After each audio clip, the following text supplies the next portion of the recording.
पहला क्वेश्चन आपके सामने है कि प्रसिद्ध बिग बैंग थ्योरी किस मुख्य सिद्धांत पर आधारित है। पहला क्वेश्चन आपके सामने बताइएगा। तो एक बात जान लीजिए कि जैसे ही बिग बैंग थ्योरी की अगर बात करें तो इसके जनक जो माने जाते हैं कौन माने जाते हैं? लेमेत्रे जी जाने जाते हैं, या लेमेत्रे बोला जाता है, जॉर्ज लेमेत्रे बोला जाता है, ये जनक के रूप में जाने जाते हैं, मैं मानता हूँ। लेकिन हम ज्यादा यहाँ पूछ रहा है सिद्धांत पर आधारित। तो ये ऑप्शन के हिसाब से अगर देखा जाए तो आप जानते हैं कि बिग बैंग थ्योरी जो है ब्रह्मांड से संबंधित है, क्योंकि ब्रह्मांड की जानकारी मिलती है, उसी में ये जो है आपको इसमें चर्चा करता है और इसमें विस्फोट होते रहता है ना। बिग बैंग थ्योरी वही है। तो ये सिद्धांत क्या है? तो ऑप्शन नंबर बी, डॉपलर का प्रभाव। देखिए और ज्यादा डिटेल दे सकते हैं लेकिन हम नहीं चाहते क्योंकि मुफ्त दे रहे हैं, ऑनलाइन तो आपके सामने है ही। चलिए जब पीपीटी तैयार करूंगा ना उस समय डिटेल एक एक लाइन का जो है व्याख्या करूंगा। चलिएगा दूसरे प्रश्न की बात करते हैं। तो हाइड्रोजन बम किस सिद्धांत पर बनाया जाता है? बता सकते हैं हाइड्रोजन बम जो है किस सिद्धांत पर बनाया जाता है? ये चार ऑप्शन आपके सामने है, जवाब दीजिए। तो मैं बता दूं हाइड्रोजन बम जो है परमाणु शल्यन पे बनाया जाता है। अब परमाणु शल्यन का इंग्लिश अगर वर्ड याद है या नाभिकीय शल्यन पे, हाइड्रोजन बम क्या है? नाभिकीय शल्यन से संबंधित है। तो नाभिकीय शल्यन हो या परमाणु शल्यन हो, अगर इस ऑप्शन में तो नहीं दिख रहा है आपको लेकिन उसका इंग्लिश अगर याद है तो आपको याद होगा, क्योंकि ऑप्शन नंबर बी है न्यूक्लियर जो है फ्यूशन है, फ्यूशन बोलते हैं, फ्यूशन बोलते हैं। तो ये जो है आपका परमाणु शल्यन से ही संबंधित है, जो कि ऑप्शन नंबर बी आंसर सही है। तीसरा प्रश्न क्या है? तीसरा प्रश्न को ध्यान दीजिएगा कि ल्यूमेन किसका मात्रक है? ल्यूमेन जो है किसका मात्रक है? बता सकते हैं तो बताइएगा जरूर। एक और बात बता दूं, बीपीएससी जो आप देख रहे हैं, बीपीएससी का जो एनसीईआरटी आधारित जो क्वेश्चन चल रहा है वो एक नए शर है, उन्हें लाया गया है स्पेशली बीपीएससी की तैयारी करवाने के लिए। किसका मात्रक बता सकते हैं? ल्यूमेन जो है आप जानते हैं ज्योति फ्लक्स का है। क्या है? ल्यूमेन जो है किसका मात्रक है? ज्योति फ्लक्स। चलिए आगे चलते हैं, चौथे प्रश्न की बात करते हैं। चौथा प्रश्न है कि लाल और पीकॉक ब्लू रंग को मिला देने से कौन सा रंग बनेगा? पता है पीकॉक हो या ब्लू रंग हो, तो लाल और ब्लू रंग को अगर मिला देंगे तो इस ऑप्शन के हिसाब से तो यहाँ पे ऑप्शन जो होना चाहिए बैगनी, जो कि बैगनी है नहीं। बैगनी आंसर होता है, ऐसे लाल और पीकॉक रंग मिल जाएगा ना तो कौन सा रंग होगा? बैगनी रंग हो जाएगा। लेकिन इस ऑप्शन में तो बैगनी है नहीं, तो कोई भी तो आंसर लगाना है, तो हाँ लगाना है। तो बैगनी नहीं है तो आप सफेद को टिक लगा सकते हैं क्योंकि यही ऑप्शन सही होगा।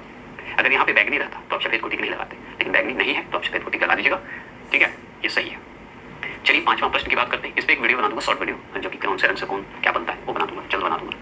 देखिए जैसे जब ये क्वेश्चन पांचवा प्रश्न लिखा गया, जब मैक संख्या एक हो, मतलब मैक संख्या जो होता है वो एक हो तो ध्वनि को कहा जाता है। जैसे ही मैक संख्या की बात होगी ना तो ध्वनि जो होता है ध्वनिक हो जाता है। ध्वनिक मतलब ध्वनि करने का मतलब कि ध्वनि की उसमें गति की मात्रा हो जाती है। ध्वनि यहाँ पे जानते हैं ध्वनि प्रवाह होता है। ठीक है, आंसर होना चाहिए था ध्वनि प्रवाह। क्या होना चाहिए? ध्वनि प्रवाह, जो कि यहाँ पे ऑप्शन में है ही नहीं ध्वनि प्रवाह, मतलब ध्वनि आप टिक लगाइएगा तो सही हो जाएगा। तो ध्वनि को ध्वनि कहा जाता है, यहाँ पे लिख देते, मान लीजिए ऑप्शन में नहीं है तो यहाँ पे लिख देते ध्वनि को ध्वनि प्रवाह कहा जाता है, ये भी आंसर सही है। तो आपका दिक्कत नहीं है, ऑप्शन नंबर सी जो लगाएंगे वो सही लगाएंगे। अब चलिए छठे प्रश्न की बात करते हैं। किस गुणधर्म के कारण पानी से भरे बर्तन में डुबाई गई छड़ी मुड़ी हुई प्रतीत होती है? बहुत अच्छा सवाल है और बहुत ही सटीक रूप से, मतलब मान लीजिए पानी है, मान लीजिए इसमें पानी रखा हुआ है, इसमें छड़ मतलब छड़ डुबा दीजिए तो छड़ जो है आपको सीधा ना दिख के तिरछा दिखेगा। क्यों दिखता है? कारण क्या है बता सकते हैं तो बताइए। इस पर डिस्कस भी हो चुका है ना। तो ऑप्शन नंबर सी अपवर्तन के कारण होता है, जो कि ऑप्शन नंबर सी जो लगाए वो सही लगाए। चलिए सातवां प्रश्न है 300 ए का मतलब होता है, ए डिग्री का मतलब होता है एंगस्ट्रम, एंगस्ट्रम बोला जाता है। ठीक है, दैर्घ्य की प्रकाश तरंग की आवृत्ति होगी, समझ गए? तो हम यहाँ पे क्या बोले? 300 ए डिग्री। ठीक है बोलेंगे तो 300 ए पे जो डिग्री है वो याद रखिए, तरंग दैर्घ्य की प्रकाश तरंग की आवृत्ति होगी। तो कितनी होगी बता सकते हैं इस ऑप्शन के हिसाब से? मतलब एन बराबर 3 इंटू 18 पे 3 लिख दीजिएगा, 3 लिख के 3 0 लिख दीजिएगा, फिर 10 लिख दीजिएगा इंटू 10 और माइनस 10 कर दीजिएगा, समझे? और ये जब करिएगा ना तो पूरा कट करके आता है कि 1 इंटू याद रखिए 1 इंटू 10 पे पावर 15 एच जेड आता है, हार्ट एज में आ जाता है, जो कि आपका ऑप्शन नंबर ए है। सोल्व करना बहुत लंबा चला जाएगा इसलिए मैं सोल्व नहीं करूँ, बस इतना बता दिया, इस आगे चलते हैं। चलिए आठवें प्रश्न की बात करें तो मृग तृष्णा बनने का कारण है। तो मृग तृष्णा का मतलब क्या होता है पता है? कि मतलब दूर की चीज आपको लगेगा ना, जब दूर देखिएगा, मान लीजिए कोई रोड देखिए या रेगिस्तान एरिया में ज्यादातर ये सब दिखता है कि दूर से लगेगा कि वहां पे पानी है, जब वहां पे जाएगा तो पानी नहीं दिखेगा, उसी को कहते हैं मृग तृष्णा। ठीक है, तो आप इसका बताइए कि क्या होगा, किस कारण ऐसे दिखता है? मृग तृष्णा बनने का कारण क्या है? बहुत सिंपल, पूर्ण आंतरिक परिवर्तन के कारण ये होता है। चलिए नौवां प्रश्न बताएंगे। नौवां प्रश्न है कि अष्टभुजाकार प्रिज्म में कितने फलक जो है होते हैं? बताइएगा कितने फलक होते हैं? ऑप्शन नंबर डी 8 होते हैं। चलिए 10वां प्रश्न की बात करते हैं। तो 10वां प्रश्न क्या है कि दो समानांतर दर्पणों के बीच कितने प्रतिबिंब देखे जा सकते हैं? पूछ रहा है कि दो समानांतर अगर दर्पण है और दर्पण के बीच अगर पूछे कि कितने प्रतिबिंब देखे जा सकते हैं तो कितने प्रतिबिंब बन सकते हैं? नंबर बी अनंत, अनंत कोई सीमा नहीं, है ना। चलिए 11वां प्रश्न की बात करते हैं। 11वां प्रश्न है कि स्रव परिसर में ध्वनि तरंगों की आवृत्ति क्या होती है? स्रव जो परिसर होते हैं, देखिए एक स्रव होता है, प्रस्रव होता है ना, तरंगे होती है, 3 तरंगे होते हैं, आप जो पढ़ते हैं। इसमें पूछ रहा है क्या? स्रव परिसर, जो कि आपका ऑप्शन नंबर ए जो है सही होगा, 20 हार्टेज से लेकर 20,000 हार्टेज तक होता है और यही आंसर आपका सही है। 12वां प्रश्न जो है शरीर के अमाशय, शरीर के जो अमाशय होते हैं, पैंक्रियाज जिसे बोलते हैं, अमाशय एवं अंतरंगों बोला जाता है, का अन्वेषण करने वाली तकनीकी एंडोस्कोप किस घटना पर आधारित है? बहुत अच्छा सवाल है और ये सबसे सटीक सवाल है। और कम्युनिटी पोस्ट में जो मैं क्वेश्चन देता हूँ उसे जरूर टिक लगाइएगा, क्योंकि उसमें जो क्वेश्चन दिया जा रहा है बहुत इंपॉर्टेंट दिया जा रहा है। संभावित प्रश्न है, ये जान लीजिए जो भी आता है, और जो करवा रहा हूँ वो भी इंपॉर्टेंट है। आप खुद नॉलेजफुल है, आप खुद जानते हैं सब चीजों में, क्योंकि आप सबसे आगे हैं। आगे बताइए, इसका आंसर बताएंगे। 12वां प्रश्न का आंसर का जवाब देंगे। तो 12वां प्रश्न का ऑप्शन नंबर ए है, पूर्ण आंतरिक परिवर्तन के कारण होता है, ये सही होता है। एंडोस्कोप जो है आप देख रहे हैं किस घटना पर आधारित होता है? तो पूर्ण आंतरिक परिवर्तन पर आधारित होता है, इसमें कोई चेंज करने की बात ही नहीं है। 13वां प्रश्न की बात करते ही 13वां प्रश्न है कि फोकस आंख में किसके द्वारा सामंजस्य स्थापित करता है? सामंजस्य स्थापित करता है कौन? फोकस जो हमारा है, फोकस जो देख रहे हैं आंखों में किसके द्वारा सामंजस्य स्थापित करता है? मतलब जोड़ता है एक दूसरे से, सम्मिलित करता है, सामंजस्य वही होता है, ठीक है। तो इस ऑप्शन के हिसाब से आपको जवाब दीजिए। तो आप बहुत अच्छे से जवाब देंगे 13वां प्रश्न का। ऑप्शन नंबर डी, कॉर्निया द्वारा होता है। और सही बात है, कॉर्निया द्वारा ही तो होता है। कोई भी फोकस जो है आंख में अगर किसके द्वारा सामंजस्य स्थापित होगा? कॉर्निया द्वारा ही तो होता है, और किसके द्वारा होगा? ठीक है। देखिए इसमें आपको इस जो 13वां प्रश्न है इसमें हम आपको एक बात क्लियर कर देते हैं। जैसे देखिए बहुत लोग जो है करेक्ट आंसर किया हुआ है पुतली के द्वारा, ठीक है। तो ये फोकस जो है आंखों के किस भाग को सामंजस्य स्थापित करता है? फोकस जो है तो आंख में बात कर रहा है तो पुतली द्वारा दिया गया, लेकिन आंसर करेक्ट जो इस बुक में दिया हुआ है ऑप्शन नंबर डी, और ये सही दिया हुआ है, क्योंकि कॉर्निया जो है बहुत ज्यादा भूमिका निभाता है। हर क्षेत्र में कॉर्निया का मेन भूमिका होता है। फोकस की बात करें तो सही बात है, आंखों से गुजरती जो प्रकाश है वो क्या करती है? कॉर्निया का काम क्या है कि रेटिना के पीछे, मतलब कि रेटिना पर केंद्रित करती है, करने में मदद करती है। तो फोकस को ही ना करेगा, प्रकाश को ही ना करता है, तो आंसर तो यही सही है, ये करेक्ट आंसर है। ये जान लीजिए पुतली द्वारा, तो अगर मान लीजिए ऑप्शन कॉर्निया नहीं रहता तो हम ये टिक लगा देते, लेकिन कॉर्निया है तो इसे टिक लगाने की आवश्यकता नहीं है, ये जान लीजिए। लेकिन सब लोग क्या लगाते हैं? पुतली टिक लगा रहे हैं। यहाँ तक कि बहुत सारा देखे भी, नेट पे भी देख लिया, हर जगह देखिए, हमें भी लगा कि क्या है बात, तो बता देते हैं कॉर्निया बेस्ट है, पहला ऑप्शन यही होना चाहिए, सेकंड ऑप्शन आप पुतली लगाइएगा। चलिए आगे चलते हैं। चलिए 14 प्रश्न की बात करते हैं। 14 प्रश्न क्या है कि प्रयोगशाला उपकरणों को बनाने के लिए उपयोग में लिया गया कांच है। तो प्रयोगशाला उपकरणों को बनाने के लिए उपयोग में लिया गया कांच है, कौन सा कांच है बता सकते हैं तो बताइए। तो इसका answer option number A, Pyrex कांच होते हैं, ये जान लीजिए। प्रयोगशाला में तो और भी कांच होते हैं, दो कांच का इस्तेमाल किया जाता है, जिसमें से आपको ऑप्शन नंबर ए जो है पायरेक्स कांच याद रखेगा। कि जब प्रकाश की कोई किरण प्रकाशतः संघनन माध्यम से विरल माध्यम की तरफ जाती है तो वह क्या होती है बता सकते हैं? बताइएगा जरूर। मतलब संघनन माध्यम से लेकर विरल माध्यम की तरफ जाती है। इस पर डिस्कस भी किए थे ऑनलाइन में, अगर ऑनलाइन ने देखें तो आपको थोड़ा सा दिक्कत होगी, ना देखें तो अच्छी बात है। 15वां प्रश्न का जवाब देंगे तो ऑप्शन नंबर सी याद रखिएगा, नॉर्मल से दूर मुड़ जाती है। क्लियर। 16वां प्रश्न की बात करते हैं। 16वां प्रश्न है, देखिए ध्वनि पे पढ़े थे, शब्द ध्वनि पूछा था, है ना। अब देखिए पार्श्व ध्वनि सुनी जा सकती है, सुनाई जा सकती है या सुनी जा सकती है, तो बताएंगे आगे। सबसे बड़ी बात तो यही है, सुनी जा सकती है, दो ही सुन सकता है, या चमगादड़ या कुत्ता, जो कि ऑप्शन नंबर ए है वही सही होगा, ठीक है। तो 16वां प्रश्न का आंसर का जवाब ए लगाए, बहुत सही है। लेकिन ये जानते हैं मनुष्य तो सुन ही नहीं सकता है, ये तो क्लियर है। क्यों? क्योंकि 20,000 याद रखिए, 20,000 हार्टेज से जो है 20,000 हार्टेज से ज्यादा, मतलब ऊपर ही तरंग उत्पन्न होती है ना, ऊपर की तरंग को ही पार्श्व तरंग कहते हैं सिंपली। तो कुत्ता और चमगादड़ के सिवा कोई नहीं सुन सकता। देखिए 17वां प्रश्न है कि कार्बन माइक्रोफोन एक परिवर्तित, मतलब कार्बन जो माइक्रोफोन है एक परिवर्तित होता है, तो किस युक्ति में परिवर्तित होता है? यही तो पूछ रहा है आपसे। तो हम ऑप्शन नंबर ए जो लगाएंगे वो सही लगाएंगे, प्रेरक तो युक्ति है। क्या है? कार्बन माइक्रोफोन एक क्या है? प्रेरक तो युक्ति है। अब माइक्रोफोन है क्या? आपको ये लग रहा होगा, मतलब कार्बन जो माइक्रोफोन है वो है क्या, ये भी तो लगता होगा। तो एक प्रकार का एक माइक्रोफोन जो आप जानते हैं, माइक्रोफोन जो इस्तेमाल करते हैं हम लोग, ये क्या होता है कि ध्वनि को विद्युत ऑडियो सिग्नल में परिवर्तित करता है। समझ गए? कोई दिक्कत नहीं, ठीक है। जैसे मतलब जैसे कहिए कार्बन बटन माइक्रोफोन कर सकते हैं, बटन माइक्रोफोन कर सकते हैं, कार्बन ट्रांसमीटर भी नाम से जाना जाता है, यही कार्बन माइक्रोफोन का नाम है। चलिए और डिटेल बाद में। 18वां प्रश्न है कि ट्रायोड का प्रयोग होता है। तो ट्रायोड का प्रयोग होता है, बताइएगा। 18वां प्रश्न का आंसर जवाब देंगे तो ऑप्शन नंबर ए, एम्पलीफायर के रूप में किया जाता है। एम्पलीफायर के रूप में तो होता है ट्रायोड का उपयोग, लेकिन जो हम प्रयोग और करते हैं ट्रायोड का उपयोग कहिए या प्रयोग कहिए, कोई दिक्कत नहीं है। तो ट्रायोड का जो प्रयोग हम लोग करते हैं एक और ऑसिलेटर में करते हैं, ऑसिलेटर में बोला जाता है। ऑसिलेटर ऑप्शन में रहे या एम्पलीफायर रहे, ये दोनों सही आंसर होगा, ठीक है। तो आपको यहाँ पे एम्पलीफायर ऑप्शन में था तो वो आंसर सही हुआ। 19वां प्रश्न है कि डीसी क्या है? डीसी की अपेक्षा एसी, ठीक है, एसी का क्या लाभ है बताइएगा। डीसी की अपेक्षा एसी का क्या लाभ है बता सकते हैं तो बताइएगा। हाँ बताइए, इसका आंसर क्या होगा? तो ऑप्शन नंबर डी जो लगाएंगे वो सही लगाएंगे, न्यूनतम शक्ति क्षय के साथ इसका संचरण लंबी दूरी के लिए किया जाता है। और यही आंसर आपका परफेक्ट है, एकदम सही है और सटीक है। एसी में क्या होता है कि इलेक्ट्रॉनिक आगे पीछे की ओर बदलते रहता है। एसी जो होता है वो क्या होता है कि डीसी में क्या होता है कि इलेक्ट्रॉनिक केवल आगे की दिशा में चलता है, डीसी में काम है, और एसी क्या है? आगे पीछे होते रहता है। बस इतना ही, उसी को ये बता रहा है कि न्यूनतम शक्ति क्षय के साथ इसका संचरण लंबी दूरी के लिए किया जा सकता है। चलिए 20वां प्रश्न बताइए। 20वां प्रश्न क्या पूछा है कि डायोड से धारा कितनी दिशा में बहती है? तो डायोड से धारा जो है ना एक ही दिशा में बहेगा, ये भी जान लीजिए, इसमें कोई चेंज नहीं होने वाला है, ठीक है। 21वां प्रश्न की बात करते हैं। 21वां प्रश्न है कि किसी संध्या रात्रि, संध्या है बिंदु है ऊपर, ठीक है। तो किसी संध्या रात्रि को वैद्युत परिपथ में किस लिए प्रयोग में लाया जाता है? मतलब किस लिए प्रयोग में लाया जाता है, मतलब पूछा किसी संध्या रात्रि को अगर वैद्युत परिपथ में जो है किस लिए प्रयोग में लाया जाता है, मतलब किस लिए हम लोग उपयोग करते हैं बताइए।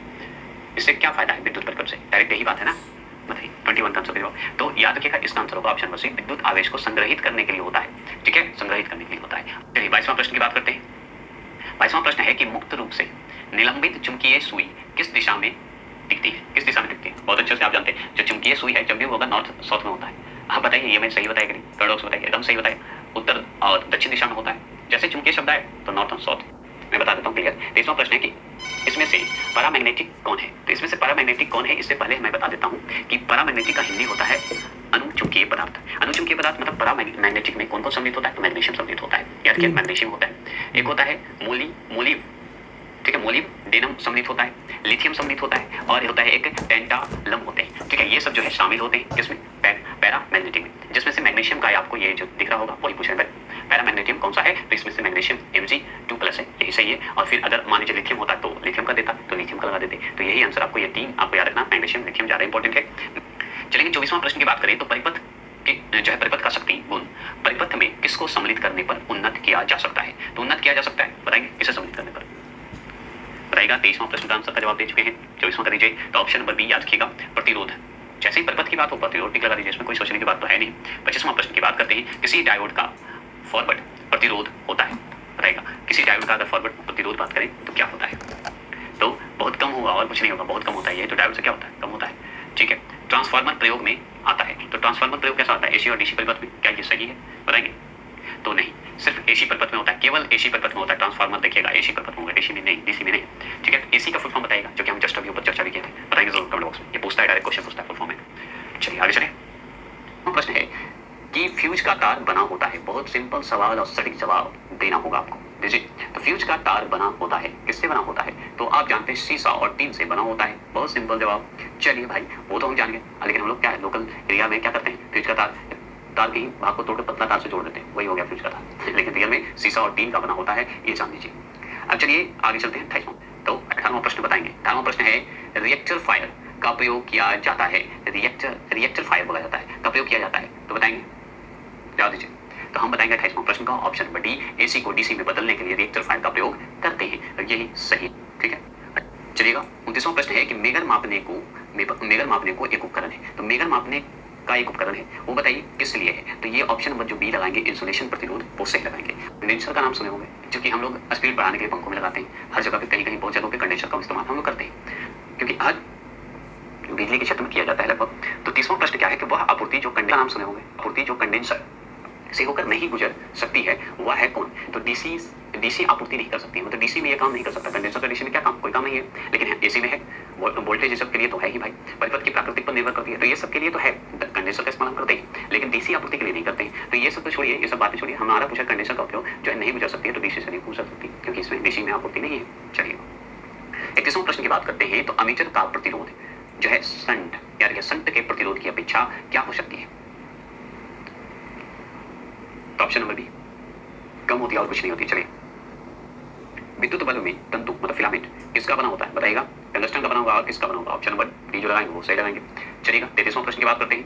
निम्नलिखित वैज्ञानिकों के द्वारा तड़ित चालक का आविष्कार किया गया था, तो बता सकते हैं, मतलब निम्नलिखित के द्वारा अगर तड़ित चालक का आविष्कार जो है किया गया था, किसके द्वारा किया गया था, ये बता सकते हैं, तो बताइए। तो हम बताएंगे option number C, Benjamin Franklin के द्वारा ये किया गया था। फ्रैंकलिन कब किए थे, बता सकते हैं, तो बताइए। तो हम बताएंगे 1749 में ये कर रहे थे। क्लियर बात, इससे ज्यादा इंपॉर्टेंट डेट नहीं पूछता है। चलिए आगे चलते हैं। 34 क्वेश्चन नंबर है कि स्टोरेज बैटरी में किस तत्व का उपयोग किया जाता है? स्टोरेज जो बैटरी होता है, बैटरी में किस तत्व का उपयोग होता है? ऑप्शन नंबर ए, शीशे का उपयोग होता है। ठीक है, चलिए आगे। 35 क्वेश्चन नंबर का जवाब देंगे।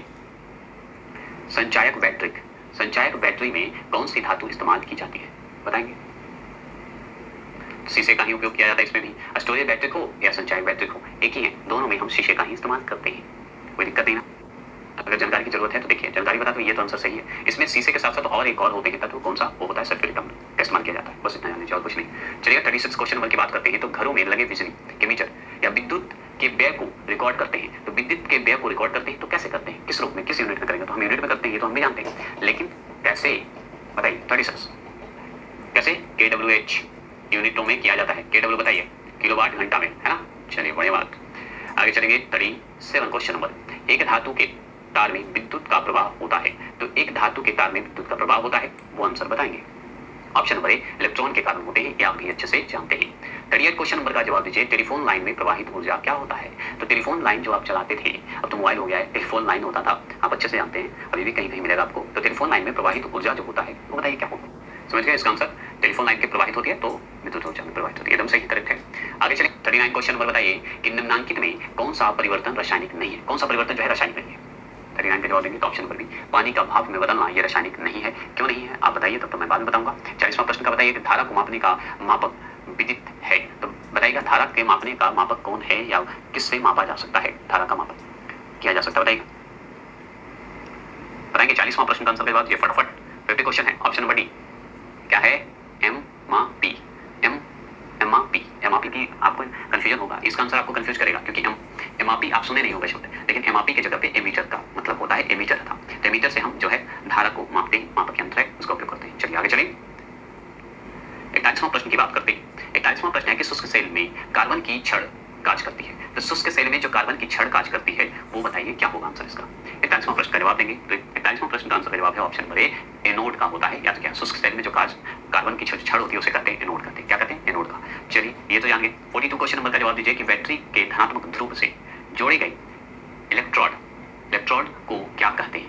बताइए क्या कहा जाता है? 42 का आंसर का जवाब देंगे तो ऑप्शन नंबर सी जो लगाएंगे एनोड, वही तो है। क्योंकि देखिए शुष्क से मतलब बैटरी में अगर कार्बन की छड़ का कार्य जो करता है वो एनोड का काम होता है, तो बताइए इसमें धनात्मक ध्रुव से जोड़ने की बात हो रही है, वो इलेक्ट्रोड को क्या कहते हैं? एनोड ही तो कहते हैं, एनोड ही कहते हैं।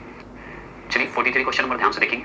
43 क्वेश्चन नंबर क्या है कि जब किसी उदासीन धातु के गोले को धनात्मक रूप से आवेशित कांच की छड़ के संपर्क से आवेशित किया जाए तो यह गोला क्या कहलाएगा? यही ना सवाल पूछ रहा है, तो बताइए। तो 43 का आंसर का जवाब ऑप्शन नंबर ए होगा, इलेक्ट्रॉन जो है इलेक्ट्रॉन गवाएगा और क्या गवाएगा? क्या होगा गोला? एक इलेक्ट्रॉन गवाएगा, बस इतना ही जान लीजिए। 44 क्वेश्चन हमारे वाट को प्रकट कर सकते हैं, तो वाट को प्रकट कर सकते हैं, बताइएगा क्या होगा? 44 का आंसर का जवाब ऑप्शन नंबर सी, जूल प्रति सेकंड होगा। देखिए इस मुक्त टेस्ट के बाद फिजिक्स का खत्म हो जाएगा तो ऑनलाइन ले आऊंगा और वही महामैराथन में ला दूंगा केमिस्ट्री का, क्योंकि टाइम आपके पास भी नहीं है। चलिएगा 15वां प्रश्न की बात करते हैं। तो इलेक्ट्रॉन वोल्ट किसकी एक इकाई है? बताइएगा इलेक्ट्रॉन वोल्ट जो है किसकी एक इकाई है? ऑप्शन नंबर ए ऊर्जा। ये तो सिंपल सवाल है। फैराडे संख्या है, फैराडे संख्या कितना है बताइएगा? कूलम में बताना है। तो ऑप्शन नंबर सी 9.65 × 10⁻⁷ कूलम होता है, याद रखिएगा। यहाँ पे 5 की जगह 8 भी दे देता है, 9.68 दे देता है। चलिए आगे, ठीक है, समझ गए? इसमें दिक्कत नहीं। वाट का एक ध्यान रखिएगा, जूल ऊर्जा प्रति सेकंड भी आ जाता है, कभी कभी जूल दे देता है, ऊर्जा प्रति सेकंड भी दे देता है। जैसे यहाँ पे ऊर्जा प्रति सेकंड है ना, वहाँ पे जूल ऊर्जा प्रति सेकंड भी दे देगा, तो कंफ्यूज मत करिएगा, ठीक है। चलिए 47 क्वेश्चन का जवाब देंगे। 47 है कि जर्मेनियम क्रिस्टल, ठीक है, जर्मेनियम क्रिस्टल को फास्फोरस तथा एंटीमनी, क्या बोलते हैं? एंटीमनी का समान संख्या में मिलाया जाता है, जो है क्या है बताइए? Option number D N dash प्रकार का अर्धचालक है। क्वेश्चन नंबर है कि ट्रांसफार्मर काज करता है, तो ट्रांसफार्मर काज करता है बताइएगा? एसी में केवल, अभी जस्ट आप पढ़े हैं तो इसमें सोचना क्या है, डीसी और एसी से डीसी दोनों में थोड़ी होगा, एसी में होगा। तो ट्रांसफार्मर की बात हो रही है, खेल थोड़ी हो रहा है। चलिएगा 49 क्वेश्चन नंबर बताइएगा, विद्युत प्रतिरोध मापा जाता है, बताइएगा कैसे? 49 का आंसर भिजवा देंगे ऑप्शन नंबर सी ओम में, ठीक है। 50वां प्रश्न बताएंगे, निम्न में कौन एक विद्युत चुंबक बनाने के लिए सबसे उपयुक्त है? कौन है बताइएगा? तो आप जानते हो मृदु लोहा बोला जाता है, ये बेस्ट होता है, ठीक है। लोहा है, इसे नर्म लोहा भी कहा जाता है, याद रखिएगा, तो टेंशन नहीं करना।